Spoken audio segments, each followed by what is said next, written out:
Hey, what is up, everybody? Uncle Matt here with another World Cup update. We've gotten through the quarterfinals and the semifinals are poised to kick off tomorrow. First of two matches we've got tomorrow. We've got Argentina. The dream is alive for Messi versus the cardiac Croatians who just continue to stun the world at international competitions. Then Wednesday, we've got another shock team, a team that's fought hard to get there, Morocco, against the defending champions, France. So, very interesting semifinal matchups. Two traditional powerhouses in Argentina versus France. Two, upstart nations looking to make the breakthrough and do something they've never done before and win a World Cup for Morocco. They're the first African team to ever even make the semifinals. So, pretty incredible showing for those two nations. Can they keep it going? We'll find out. Let's look back though. How did they get here? How do those four teams end up being the teams we have left here in the World Cup? We start with Brazil versus Croatia. Friday. Wow, what a game that was, and how wrong could I have possibly been about that matchup? I said the fatigue from playing all the way through extra time and into kicks from the mark earlier in the week was going to be too much for Croatia to overcome. Brazil would be able to, attack and pull them apart at will. Could not have been more wrong. Croatia played an outstanding tactical, well drilled, well executed game plan. Just kept their shape, kept their formation, kept Brazil in check. They were comfortable to hold the ball when they needed to. I think they actually ended up having more possession in the game by a little bit, but comfortable to hold the ball when they needed to. Didn't really try to drive forward if there wasn't openings. They waited for Brazil to open up for them. Held Brazil at bay almost till the death until Neymar pulled just like an absolute individual thing of beauty out of his, I was gonna say butt, but I don't know where else you pull from. But just an absolute wonder goal from Neymar to just cut the Croatian defense apart after they'd held tight for so long.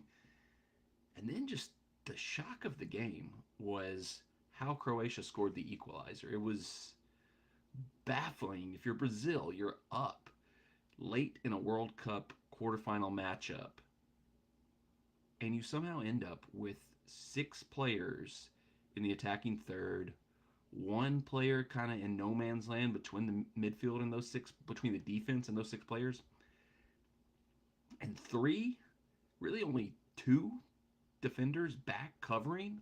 Like, how do you not have like all hands to the pub, full out, park the bus defending at that point in the match? You're just, I don't know what was happening there. I don't know if just the culture of Brazilian soccer just got the best of them and they wanted to keep attacking. I don't know if they made too many attacking substitutions and the players on the pitch weren't used to having to play in like a defensive, hold the line, hold the lead type of situation. But I was watching and all of a sudden Croatia out of nowhere gets this break and I look up and I'm like, they've got like a 3 or 4 on 2 or 3 break going. Like player coming down the left wing for Croatia, just all kinds of space. I believe it was Militao was kind of stuck between. Did he want to go out wide to shut that guy down? Did he want to stay home in the middle to keep that space covered? And just beautiful, perfectly executed counterattack by Croatia pulled Brazil apart when Brazil should have had 6, 7 players behind the ball.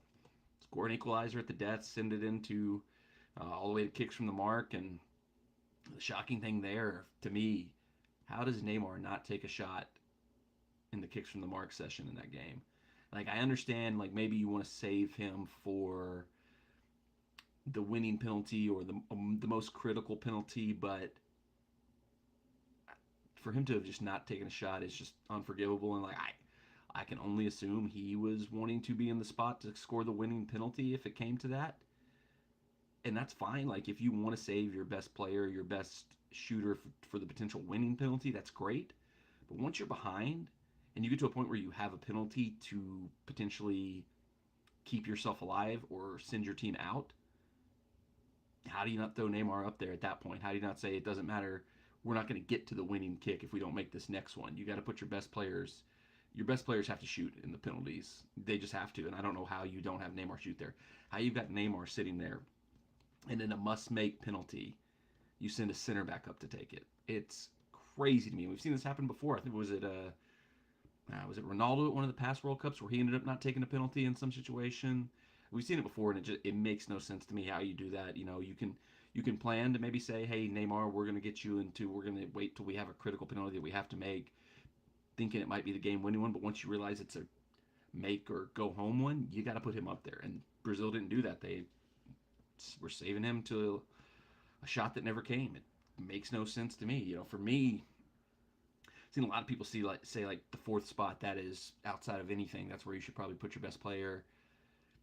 When I've coached soccer, I've always just said, let's put our best shooter out there first. Let's set the tone. Let's get the penalty shot or the penalty shootout going right from the get go. Let's not, risk a less confident player going out there and missing what we saw with Rodrigo right out of the gate. He sent a 21-year-old, granted a 21-year-old who plays for Real Madrid and has been in all kinds of big matches, but still very similar to what we saw at England last year in the Euros, where they sent three players who had just come off the bench out to take penalties. You got to go into the psyche of the players. You got to go into the mindset of the players. You got to go into the confidence of the players, and why you don't just say, okay, Neymar, you're our best player. Step up, take a shot, get us going right now. Or, if Marquinhos, if he had the confidence to step up as a center back and take a shot, let him go first. He was, uh, if not the captain, one of the people who wore the captain armband at times throughout the tournament for Brazil. So just mismanaged the shootout there. But kudos to Croatia. Their goalkeeper's been fabulous throughout the tournament. Had another good run in this session of penalty shootout. So keep doubting Croatia. And they just keep doing it. I was trying to think of like what a American sports equivalent to what Croatia's done. And I don't think there really is anything to it, because now it's basically 3 straight tournaments where they've been underdog nonstop and just keep rolling on through knockout games. The Bengals last year was kind of the closest one, where they beat the Raiders and you're kind of like, oh, yeah, it's a good game. They're fine, but that was it. Then they come to the Titans Stadium here in Nashville, beat the Titans, but I kind of came out of that one and said, well, the Titans started over 3 times. Joe Burrow got sacked 9 times. They're not that good. There's flaws there. Then they go to Kansas City and beat the Chiefs, the team that's been arguably the best team in the AFC over the last 3 or 4 years. And still, even there, they're like, doubts. The Chiefs, kind of gave them the game, didn't really do their best, blah, blah, blah, blah, blah. But Croatia rolls on. Just got to stop doubting them at some point in time. They'll be matching up with Argentina. That game's tomorrow, after Argentina also goes through on penalties over the Netherlands. 2-2 draw that goes to kicks from the mark. Argentina wins there. The biggest takeaway for this match for me was like, I don't understand what had Argentina so agitated, so salty, so like angry in this match. Like, we saw it with like some of the fouls were a little bit extra hard. We saw, obviously there was a lot of taunting going between them, the the Dutch bench, the Dutch players. Right when when Martinez scored the winning penalty in the shootout, so many of the Argentina players turned directly to their, Dutch counterparts who had dropped to their knees and were like, in their faces and everything like that. And I got no problem with that. You win a game, you get to celebrate, you get to kind of rub it in the face, but I didn't see where the animosity came from. I know Messi said in his post-game comments that Van Gaal had said some things that agitated him, but he said it was something like if they go to a shootout, Van Gaal said he felt like the Dutch had the advantage. And I don't know if this was like a Michael Jordan in the Last Dance situation where Messi and Argentina were just like drumming up the disrespect, just taking little nuggets of things and making it bigger than it was to give themselves the extra motivation, or what it was. And the animosity toward the ref too is kind of crazy, because both the Argentine goalkeeper and Messi both had comments about the ref after the game. There was reports that Messi was calling the ref an idiot and telling him to keep walking after the game, but it's not clear who he was talking to in that moment still. But I don't get that either, because the referee called twice as many fouls on the Dutch as he did on Argentina. He did give out a record number of yellow cards for a World Cup knockout game, but still, like if you look through it, all the cards were pretty much justified in my mind. The fouls, he was consistent with what type of fouls he was giving cards for. There was none that I was really like, well, that was a little soft. Maybe he should have held back on that one. The only ones that you really don't know what he was giving the card for was he gave 2 different cards to the Argentine bench for dissent, one to a player, one to the assistant manager. So we don't know what was said. We don't know what actions led to those. So, maybe he was a little too sensitive on those or something. I don't know. Because we don't know what was said. We don't know what actions were committed by the bench that led to him issuing cautions to people that weren't even on the field. But outside of those, the cards were all pretty justified. If anything, Argentina got the benefit of the referee, because One, they got the penalty call, which was a penalty. A little soft, maybe, but it was a penalty. It should have been called. And the other one is I'm gonna butcher his name, but Leandro Paredes, whatever his name is, dude who came on late and was just out of control from the minute he came on the pitch. He comes in, wild challenge, lifts his leg, takes Ake out to make sure Ake can't break down the left side, then just drills the ball into the Dutch bench. And love to see it because I'm a big fan of some of the dark arts of the defense of soccer. When you do those little pesky things like that, and you kind of turn and go, "Oh, what? I had to clear the ball. I was just trying to clear the ball." Fan of it, but I mean, you can't then be acting like how does he not get a second yellow? It should have been two yellows in sequence there, one for the foul on Ake, and then for drilling the ball into the bench. So it should have been yellow, yellow, red. He should have been gone right there. So another one where Argentina gets the benefit of the doubt on something they should have got it out for. So I don't really know where their animosity towards the ref came from. Once again, some of that could come from what the communication was between the players and the ref on the field. That's one of the most challenging things to me in soccer refereeing is kind of working through what type of relationship you're going to have in a match with the players. You have some matches and you have some players where they'll joke around with you. You can pat them on the back after a call and be like, hey, you know what you did there. And you can smile about it. There's others who are going to get in your face and scream at you. There's others who just, if you kind of like try to give a little joke to them to try to lighten the load, they'll take that as you being a jerk somehow. So some players just don't want you to talk to them at all. Some players just want you to ref the match and not say a word. It's one of the biggest challenges in refereeing is kind of gauging the match, gauging the players. What are they looking for you in terms of that relationship, in terms of that communication? So I don't know if like this guy was, you know, giving off bad vibes to Argentina that made them, get upset with him, even though he was giving them most of the calls. Um, I looked up his history just to see, because like Messi outright said Messi or the keeper won and said, FIFA needs to examine this because he's not up for this level of match. And so I was like, well, what's his background? What's he done previously to this? Because I kind of called out the question of the Qatari referee crew on the U.S. Wales game. What was their background? What had they done leading up to this match? And I wasn't really impressed by what I saw. So I looked up this guy. He's been refereeing since for a while. He's refereed in the La Liga. He's Spanish. Maybe there's some background with Messi and some other players from Argentina that play in La Liga. I don't know if that played into it. But he's refereed a Champions League final. He refereed the last World Cup. He refereed the last Euros. He's refereed, basically every high level competition you can referee as a European referee. So, I mean, his track record, his history seems to speak for itself. His Wikipedia described him as having a quirky style. I don't know what that means because there was nothing that explained what it meant by quirky style. So maybe there's something there where he, like I said, maybe the personality is a little weird and kind of rubs players the wrong way sometimes. But Messi would know this referee very well from his days in La Liga. I think there's other Argentina players who play in La Liga who would know this referee very well. So it's not like it was just some random person they'd never encountered before that they'd had no track record, no history with. And they talked about him like they'd never seen him before. Like, how'd this guy get to ref this game? He's not ready for this type of game. It's like, you know this guy. He would have refereed quite a few games for you before. So that whole thing was weird. Just the whole attitude and approach that the Spanish or the Argentina team had was bizarre. And like I said, maybe it was like Michael Jordan in The Last Dance, where they just had to like psych themselves up and give themselves some sort of extra motivation to drag themselves over the line because, I mean, they needed it because they were comfortably up in this game and then basically gave it away. Another thing they complained about was the 10 minutes of added time and the two, fouls right outside the box that were called during that period. Guess what? They were both fouls. The referee made the right call on both of those. And guess what? Most of the added time was from the time wasting of the Argentina players, which every single time it was happening, the referee pointed at his watch like, we're adding, we're adding, we're adding, we're adding, we're adding.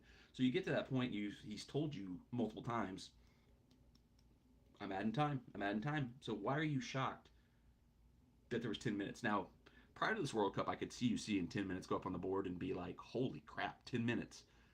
But if there's been one thing that's been wildly different in this World Cup across the board, it's been the amount of time that's been added on by referees. And we know now that's a point of emphasis for this tournament was to try to more accurately get the full amount of actual game time played by adding more time on, where forever in soccer the standard's been 1 to 2 minutes added first half, 3 to 6 maybe tops for the second half. And now we've consistently seen 4, 5, 6, 7 minutes in the first half, 7, 8, 9, 10 minutes in the second half. So unless they just haven't watched any other matches in the tournament, I really am confused about why they were so confused about the added time on.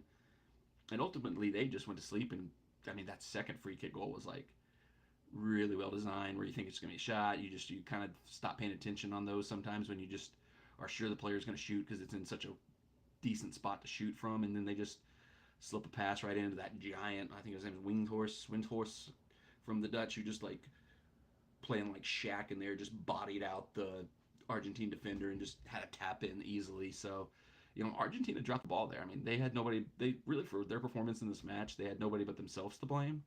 And then they went and tried to blame everybody but themselves after the match. So I don't know where that stems from. I don't know where all the agitation from them came from. I'd love to know, man, because I mean, like I said, I love that kind of spirit. I love that kind of attitude. But like, when you don't see the spark, the catalyst, the kind of cause of it, like, and once again, we don't know what the players are saying to each other in the field. The Dutch could have been talking mad crap on the field to them and just really getting on their skin throughout the match. We don't know. And like I said, the referee, he had some things he said that got under the Argentina player's skin, and maybe some of the stuff that Van Gaal or Edgar Davids was shot on from the bench was getting under their skin. We don't know that part of it. We just know something clearly got under their skin. Something really had Argentina just in a fire, especially like Messi. Like, you don't normally see that type of reaction, that type of attitude from Lionel Messi. So something was up, and I would love to know what it was. But in the end, kicks from the mark, they did it. Their keeper rose to the occasion, helped him get through. Messi, best player, took one before, the last shot of the round, took one when they needed him to take one, as you should. They go through. The dream semifinal against Brazil does not happen. They play Croatia tomorrow. I don't even know what to think there because I feel like I'd be an idiot if I tried to like talk against Croatia again because I've been kind of talking them down this whole tournament. All they've done is go back to the semifinals again. Um, I have to stick with Argentina though, because like I said before the tournament, Argentina was my pre-tournament pick. They keep getting penalties. You be the judge on if they should be getting those penalties or not. I still think there's a chance that there was a written in the stars of Messi lifting the World Cup in Qatar, permanently cementing the Qatari World Cup as one that'll go down in history and people will never be able to forget. I still think that's happening, so I got to figure out that Argentina still goes through. I still got to ride with them. I don't know how though, because I mean, they haven't looked nearly as impressive offensively as teams like Brazil did, and Croatia shut Brazil down, and that was only on like 4 days rest after a draining match last Monday. So I don't see Argentina having the same level of firepower to pull them apart that Brazil should have had, and Croatia shut Brazil down, which I did think. And during the Brazil, I think it was not the Croatia game, but the game before for Brazil, they showed a shot in the crowd of Rivaldo, Ronaldo, Cafu, and Roberto Carlos sitting together watching the match, and I was like, you know what? This current Brazil team is very good. There's no doubt about that. But holy smokes, to think maybe they're one of the better Brazil teams of all time or one of the most talented Brazil groups of all time, not a chance. Those four up there, all-time legends, all-time studs, and that's not even with Ronaldinho, who was in that 02 group, that 98 group. No, he didn't come until 02, I think. But still, the Ronaldinho, who was like the young guy that kind of gave him an extra spark in the 02 World Cup, that group was something special. And this group, you kind of look at it, a lot of really talented players. Fred coming into a game, I mean, Richarlison, he's a talented player, but I mean, at the end of the day, he's a striker for Everton and Tottenham. You got Rodrigo, you got Vinicius Jr. from Real Madrid, you got Neymar, obviously, who, I often have to wonder with Neymar, did he slip behind the level of Messi and Ronaldo by going to PSG when he did? Going out to League One, where he basically only has 8 competitive really matches a year when they're in the Champions League and a few other, when maybe one other French club rises up and is decent from year to year. Has that brought his level down where he's not quite got to the level he should have got if he'd kept playing at Barcelona, if he'd gone to somewhere like Real Madrid or even, I don't know, Chelsea or something like that where he would have consistently played higher level matches more than he's playing at PSG? I don't know. That just popped in my head just now as a thought of maybe, you know, consider him one of the best players in the world, but did he cut off his own development by going to a less competitive situation? I don't know. All I know is they're out. Brazil's out of the tournament after being the pre-tournament favorite, and you can't doubt that they deserve to go out based on the performance they put in. Argentina doesn't have to face their dreaded rival. They get to face Croatia, who may be an even worse matchup for them. But I'm predicting Argentina to somehow get past Croatia. I don't know what the score will be. I don't know how it'll happen. But I've been with Argentina since the start of the tournament, so I got to say they go through. I mean, maybe Messi will tell all the players that Modric said they're all ugly and stupid or something like that. He'll pull another Jordan and just get everybody fired up over nothing again. I don't know. I got Argentina going through tomorrow over Croatia, so we'll see how that goes down. I don't know. I've been wrong about every Croatia match so far this tournament, so Croatia probably wins.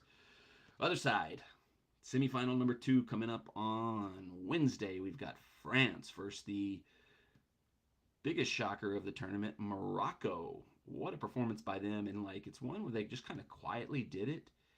And I didn't even realize how impressive their run was until they started talking about it during the Portugal game the other day.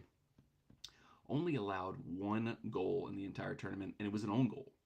So they technically have not been scored on by an opponent yet in this World Cup. Incredible defensive effort, incredibly well built. They know exactly how they want to play. I mean, that's you can fault Greg Berhalter all you want, and I have faults with him. I've said I think he did the best he could in this tournament, but I hope that we look to take steps to move forward in the manager position heading into the 2026 World Cup. I'd be happy for him to go find a nice little mid-level European club job and bring somebody a little bit more who can take us to that next level there. But Greg, he had a system that he wanted us to execute. We did it pretty well. I think where it fell short was when it wasn't working or when it wasn't as effective. He did not seem to have the capabilities to make necessary adjustments. The Netherlands game, they let us play the way we wanted to play, and then they attacked where they saw the weaknesses in that way of play. And we didn't adjust to cover those weaknesses or adjust to exploit the weaknesses that the Netherlands had. So that to me is the issue with Greg more so than anything is he had a way of playing, he had a system he wanted to implement. He did it pretty well, but when the system wasn't working, he didn't know how to change. That's going to be the thing we have to see with Morocco potentially tomorrow going up against the offensive firepower that France has is they have not trailed in this tournament. As I just mentioned, only allowed 1 goal and it was own goal. So they've been able to play the way they want to play. They've never had to adjust because that's when you really have to adjust in soccer is when you go behind and you have to find a way to score. They've been able to give the other team 60-70% possession every time and just wait for the perfect moments to counterattack or attack on free kicks or go for set piece goals. They've been able to do that so far because they haven't been trailing. They haven't had to come out of their shape. They haven't had to unlock their attack. They've been able to just sit tight, keep their shape, play their defense, and keep teams out of their end. And if France, you got Mbappe, who's got to have a goal on him after not scoring in the last match. Just so much attacking talent. You got to think France gets a goal in this game. You can't imagine that Morocco is going to be able to shut them out. So the question is, does France score first and force Morocco to open up a little bit? And what happens then? Does that open them up too much and then France gets more goals? Or, if they open up a little bit, are they able to play a little freer? Do they get a goal steal one back? Or do they score first and they can really bunker in and then see if they can just keep France out? I don't think they can keep France out. I can't imagine it. And I don't know why I should doubt them. I mean, all they've done is keep every other team from scoring. But for whatever reason, just looking at how dangerous France is, I just can't see them stopping France. It'll be interesting. You've got Hakimi versus Mbappe, teammates at PSG. They'll know each other very well. If anybody can defend Mbappe and cover him well, it'll be that guy. Although I got to give credit to Kyle Walker. Mbappe was very quiet in the England game. England played a very good game. They didn't take enough advantage of their opportunities. France wasn't quite as dangerous in that game as they've been in others. Obviously, the Harry Kane missed penalty is a huge moment, a huge key area, key disaster, but those happen. You can't be relying on moments like that to get you through games. You got to score the goals when you get the chance, which France did. 2-1 over England to get to this point. Morocco. I don't know what the Portuguese goalkeeper was doing on the goal Morocco scored. He looked like he was, I don't know, thought he had to come but wasn't trying to come. It was very weird. But it was another win for Morocco, 1-0 over Portugal. Held the line, let Portugal just bomb the ball into the box the rest of the match and kept them out. So based on what they've done so far, it's very hard to bet against Morocco. They've become a lot of people's, rooting interest. Everybody wants to see the Cinderella story keep going and win one. I certainly, as a USA fan, you kind of would want to cheer for Morocco because one, we just beat Morocco 3-0 back in June, friendly, but it's a good result nonetheless. And I don't think you really see that much difference, that much of a gap between USA and Morocco. So if Morocco can put together a run and win this tournament, you could look at yourself if you're USA, if you're Croatia, if you're Australia, if you're Japan, if you're South Korea, and you can say, this is what we could have done. We were there. We could have maybe put a few more things into our locker, a few more tweaks to our tactics, and we could have got there. So I think that's why a lot of people are getting behind Morocco, because if a team like Morocco can win the World Cup, it kind of opens up the hope for a lot of other countries that kind of, to an extent, are just happy to be there, happy to get out of the group stage, like the USA. So it'll be interesting. I don't see how they can keep France down. So, like I said, I think the key to the game is who gets the first goal. Does Morocco score first, and then they have to hold off, and maybe France steals one late, it goes to extra time, and goes to kicks from the mark, and who knows there. I think if France scores first, they're going to win because it's going to completely change how Morocco's played throughout the whole tournament. And who knows, anything can happen once you get to this point in the knockout stages, but I just got to go with France there. I think France wins, I'd say 2-0. I'll say 2-0 to France. They meet Argentina in the World Cup final. Those are my predictions. Place your bets accordingly because I am more often than not wrong when it comes to these things. But it should be a fun couple of matches. It's going to be very interesting to see, two traditional world powers against two kind of upstart nations looking to be the Cinderella story of the World Cup. So, two good days of soccer coming up today and tomorrow. Can't wait to watch. Before I go, I did want to talk a little bit more. I mentioned this a little bit on my last live stream before the Titans game about the passing of Grant Wall. Obviously, you can't talk about soccer right now without at least acknowledging him and his contributions to the game. And so, what a shocking and sad thing it is for him to pass away. Only 48 years old. There at the World Cup in Qatar covering it. Been various reports about maybe some things that weren't in place that should have been in place. Was there an AED there? There's been reports that there wasn't an AED, but that it may not have made a difference anyway based on his condition. Also, there's been reports that he was transported to the hospital in an Uber, not an ambulance. I think those things certainly show, and that they've said it may not have made a difference anyway with his condition, but I think those are just further proof that things we've known for 10 years. This is not a country that should have held the World Cup. They weren't prepared for it when they were given it 10 years ago. There was no way they were going to be prepared for it at this point in time. But all that aside, it's a tragedy. I mean, Grant Wall, early in the days when I was getting into soccer and I was trying to find ways to follow soccer, find out more about what was going on with the U.S. national team, find out what was going on in Europe, what was going on just in the bigger world of soccer. There was, in those early days, the early 2000s, late 90s, there was one voice in America really above the others that was covering soccer the way you see people like Adam Schefter or, Woj or, Shams, those guys in American sports who just are the insiders that have all the connections, that talk to everybody, that have all the stories, that write all the stories, that report everything. He was the guy back then, man. He was the voice for soccer in America. If you needed to find information, if you needed to know more about what was going on, I often, this has made me wonder how much would I be in soccer if there was no Grant Wall? How much did having him as a resource to learn from and to see what was going on in the world of soccer, did that influence me becoming just like a diehard soccer fan who will be watching soccer games, for my entire life? I used to like baseball and basketball a lot more now, but I don't watch them nearly as much as I used to. Soccer could have been the same way if there wasn't, somebody like Grant Wall who made me feel like I understood it more, who helped me learn the game, learn the intricacies of how it works in the bigger structure of things. Um, you look at the Fabrizio Romano, he's the equivalent of like the Shams and Adam Schefters that we have now. And I don't know if he's around today if there's no Grant Wall that kind of paves the way, that kind of creates that market for there being a leading voice in soccer. So you can't write the history of U.S. soccer without Grant Wall being a part of it. It's an absolute tragedy that he passed away. Shame, sad. Condolences to his family, condolences friends. I mean, you see nothing but an outpouring of support and respect for him from everybody in the soccer community. So, if you get that kind of love, you get that kind of respect, you get that kind of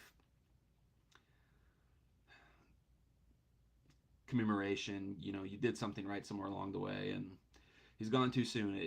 It was definitely weird watching the next kind of little round of games with that kind of hanging over it. So, uh, hated it. It was absolute shocking news to hear, but condolences to his friends and family. Hopefully the outpouring of love and support that's been sent Grant's way since his passing can be a comfort to them.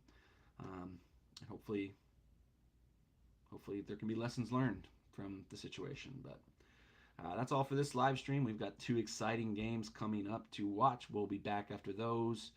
Once we know what the final looks like, how wrong I was, probably going to be Morocco versus Croatia since I said it was going to be Argentina versus France. But whatever happens, we'll be back with another live stream before the final to preview that and just kind of wrap the whole World Cup up in a bow.